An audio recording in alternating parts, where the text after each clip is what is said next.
Hello my dear friends, in this video we are going to discussing about Bernoulli's theorem। क्या पढ़ेंगे बेटा आज हम लोग? Bernoulli's theorem।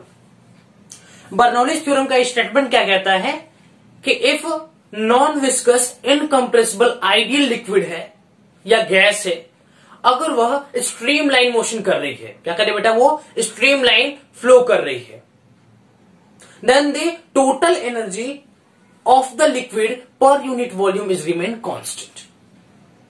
तो उस लिक्विड का टोटल एनर्जी जो होगा पर यूनिट वॉल्यूम के हिसाब से वह हमेशा हर एक पॉइंट पे कांस्टेंट होगा। ठीक है, क्लियर है बेटा? देखिए, और उसका जो इक्वेशन हम डिराइव करेंगे होगा P plus half rho V1 square plus rho G H is equal to rho G H1 होगा इक्वल टू कांस्टेंट। ठीक है, यही टर्म इधर भी रहेगा, लेकिन यहां पे हाफ रो V2 का स्क्वायर प्लस रो जी H2 या इक्वल टू मैंने कांस्टेंट मान दिया। ठीक है, तो चलिए इसको डिराइव करने की हम लोग आज कोशिश करते हैं। ठीक है, आप इससे पहले मैं यहाँ पे एक आपके लिए स्टेटमेंट लिख दे रहा हूं बर्नौलीज थ्योरम का, आप उसको भी नोट डाउन कर लीजिएगा। Bernoulli's theorem, Bernoulli's theorem, Bernoulli's theorem क्या कहता है? If incompressible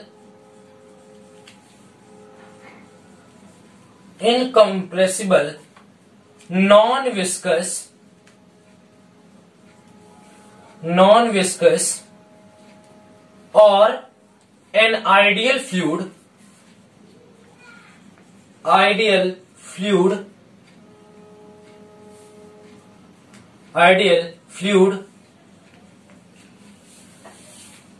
flow in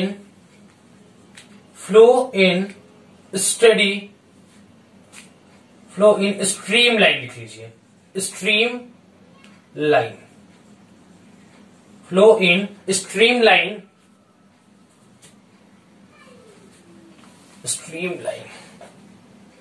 flow in streamline,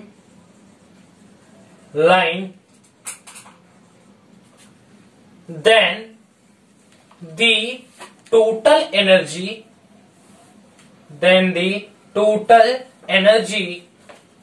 of the fluid is remain constant per unit volume,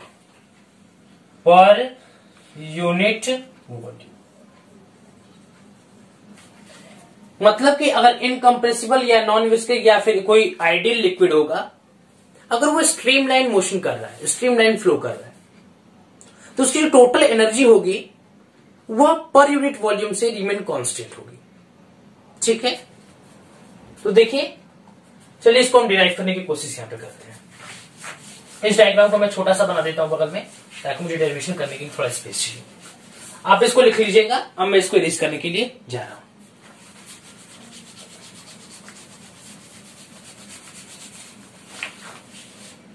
ठीक है, बस सिंपली यहां पे छोटा सा लिख देता हूं बर्नौलीज थ्योरम।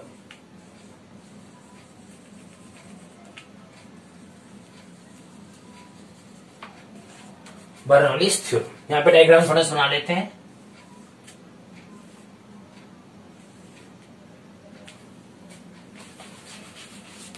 यहां पे डायग्राम लिख लीजिए।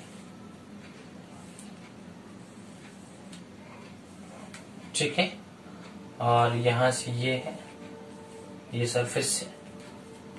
ठीक है, और यहाँ पे मान लेते एरिया क्रॉस सेक्शन A2 है, यहाँ पे एरिया क्रॉस सेक्शन A1 है, वेलोसिटी जो है V1 है, प्रेशर जो है P1 है, यहाँ पे जो प्रेशर है P2 है, जो वेलोसिटी है वो V2 है। ठीक है, क्लियर है बेटा? जितना अमाउंट ऑफ लिक्विड एंटर करना है उतना अमाउंट ऑफ यहाँ पे टोटल एनर्जी जो है कांस्टेंट है। क्लियर है? अब देखिए, देन अब यहां पे लिखते हैं हम लोग, यहां पे देखिएगा, लिखते हैं distance travelled by the liquid distance travel by the liquid in 1 second. 1 second में जो लिक्विड है वो कितना डिस्टेंस ट्रेवल करेगा। Distance travel by the liquid, यहां पे एक और चीज मेंशन कर लीजिए, liquid with v1 velocity in 1 second, कि v1 वेलोसिटी से जो बॉडी है 1 सेकेंड में कितना डिस्टेंस ट्रेवल करेगी। क्लियर है बेटा? तो देखिएगा यहां पे कितना डिस्टेंस ट्रेवल करेगी। तो यहां पे लिख लेते हैं work done, therefore work done by the liquid,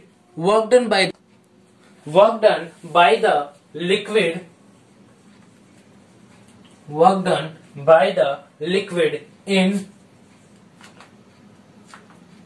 1 second equal to force into distance। ये होगा फोर्स कितना लगेगा, pressure into area.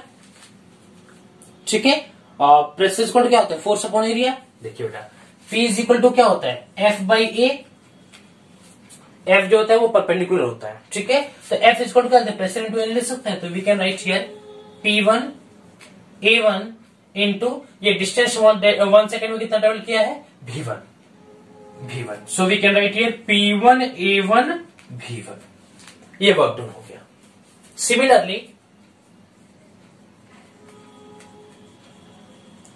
Similarly, the amount of work done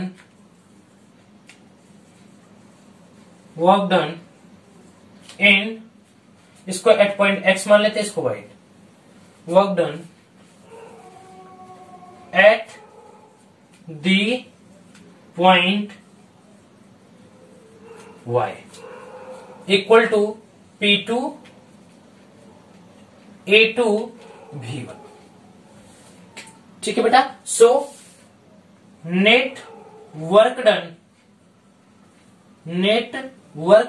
equal to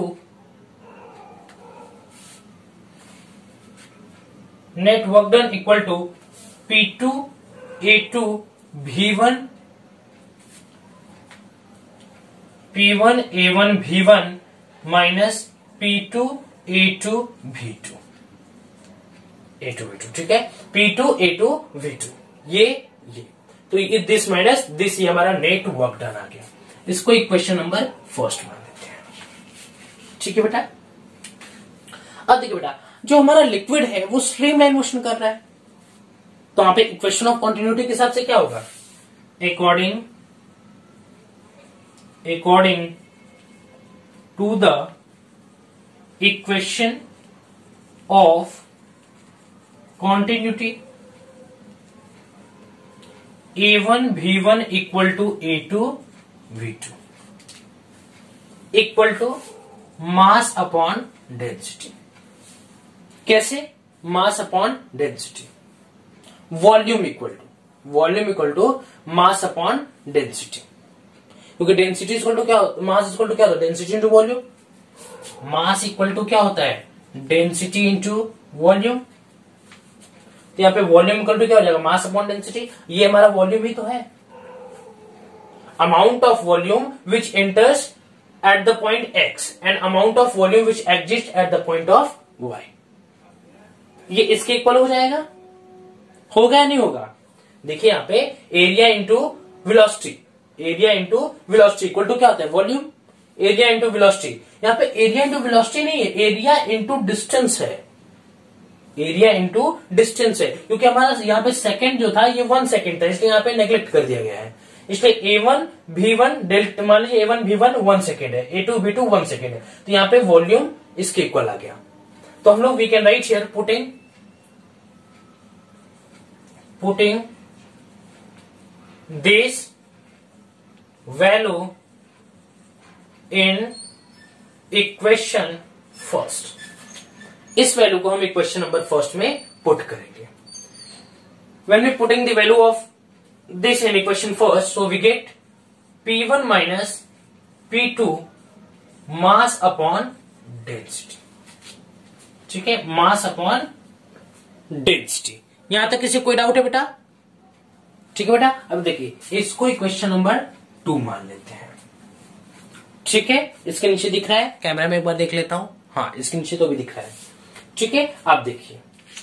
अब यहां पे लिख लेते हैं कि दी kinetic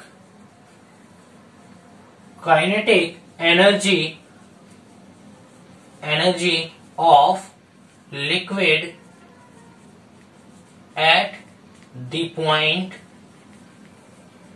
point x equal to half rho v1 square.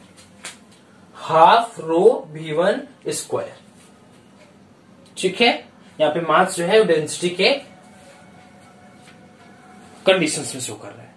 तो क्या होगा बेटा? Half rho v1 square. Clear है? कैमरे में दिख रहा है, ये बिल्कुल दिख रहा है. अब ऊपर से इरेज कर रहा हूं क्योंकि कैमरे में अब इसके नीचे नहीं दिखेगा. तो यहां से इरेज कर रहा हूं. आपको स्क्रीनशॉट लेना है तो ले लीजिए, हट जा रहा हूं. ठीक है, अब देखिए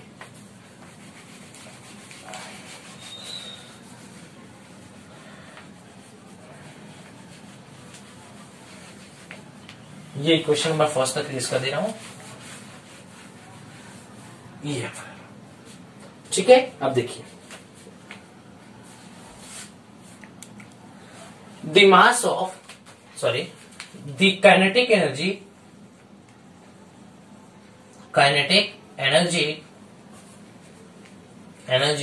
at the point y equal to half rho v2 का square. Then increase in kinetic energy क्या होगा? Increase in kinetic energy equal to half rho common ले लीजिए v2 का स्क्वायर माइनस v1 का स्क्वायर. दोनों को माइनस करके देख लीजिएगा. हाफ रो कॉमन है दोनों में से, हो जाएगा v2 का स्क्वायर माइनस v1 का स्क्वायर. यहाँ पे इंक्रीज करेगी काइनेटिक एनर्जी यहां से यहां पर जाने में, इसलिए काइनेटिक एनर्जी इंक्रीज करेगी तो this one minus this one. Now the potential energy at the point x equal to mgh1, क्योंकि यहां से हाइट कितना है इसका h1 और ये कितना है h2. तो हो जाएगा एट अ पॉइंट x यहां पे mg और हाइट जो है h1 है. And the point y equal to mgh2. क्या बेटा? mgh2. ये रेस करो नीचे. देखिए रेस कर रहा हूं नीचे, याद रखिएगा. हमारा सेकेंड इक्वेशन ये है, फर्स्ट इक्वेशन ये है. और लिख लेते हैं फर्स्ट इक्वेशन को हम यहां पे कि P1 A1 V1 minus P2 A2 V2. ये हमारा इक्वेशन नंबर फर्स्ट है. सेकेंड क्या है? सेकेंड में देख लीजिए क्या है? P1 minus P2 mass upon rho, that is the equation number second. अब इसके नीचे यूज कर रहा हूं.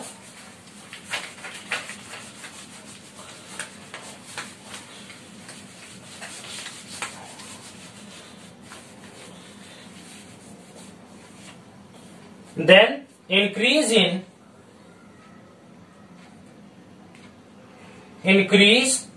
in potential energy equal to mgh2 minus h1. यहां पे भी इंक्रीज हो रहा है पोटेंशियल एनर्जी.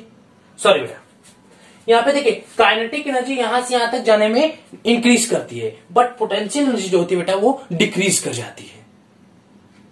ठीक है, क्योंकि यहाँ पे काइनेटिक एनर्जी जो है वो बढ़ रही है in the form of potential energy को गेन करके वो काइनेटिक एनर्जी बढ़ती जा रही है यहां से यहां तक आने में.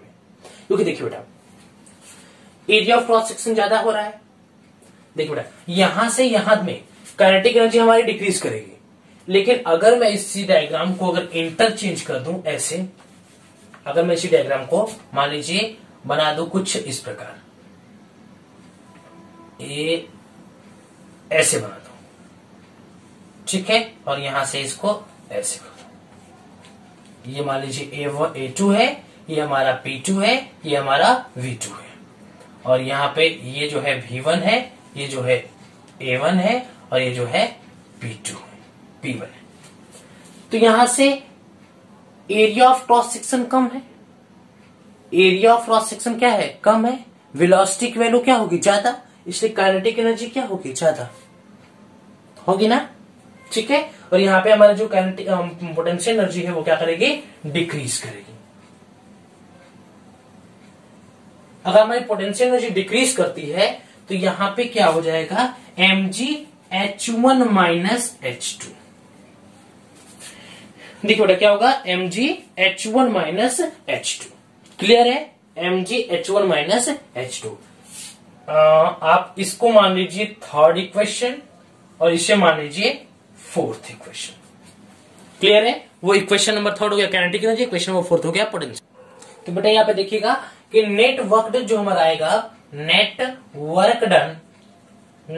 वर्क डन इक्वल टू हो जाएगा net increase in energy, net increase in energy, ठीक है।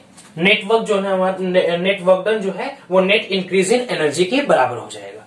तो यहाँ पे नेटवर्क डन हमारा क्या आया था, ये आया था P1 माइनस P2 और mass upon density rho equal to net increase in energy क्या होगा, ये एनर्जी बढ़ रही है, यहाँ पे घट रही है तो माइनस कर देते हैं, हाफ रो V2 का स्क्वायर माइनस V1 का square minus mgh1 minus h2, ये होगा। अब देखिए इस टर्म को इधर ले जाइए, हो जाएगा हमारा ऐसा कि हमारा यहाँ पे बेटा आएगा जो वो आएगा यहाँ पे P1 माइनस P2, ठीक है बेटा। तो यहाँ पे क्या हो जाएगा हमारा P1 माइनस, तो देखिए बेटा यहाँ पे क्या होगा, यहाँ पे हो जाएगा P1, ये टर्म आ जाएगा हाफ रो V1 का स्क्वायर, क्योंकि यहाँ पे माइनस आएगा और माइनस वाले इधर आएगा तो प्लस हो जाएगा, प्लस हाफ रो V1 का स्क्वायर, ये बेटा मास से मास कट जाएगा, ये रो इधर जाकर मल्टीप्लाई हो जाएगा तो हो जाएगा rho G plus rho G H1, rho G H1 equal to P2 plus half rho V2 square plus rho G H2। That is the Bernoulli's theorem. So we can write here P plus half rho V square plus rho GH equal to constant। यहां पे मैंने इसको proof कर दिया, ये हो गया हमारा हेंस प्रूफ। तो ये हमारा रहा बर्नौलीज थ्योरम का पूरा कॉन्सेप्ट, पूरे डेरिवेशंस के साथ मैंने इसको क्या किया, प्रूफ किया। तो बस आज की वीडियो में इतना ही, नेक्स्ट वीडियो फिर से मैं लेकर के आऊंगा दूसरे टॉपिक पे, तब तक के लिए पढ़ाई करते रहे, ऑल द वेरी बेस्ट।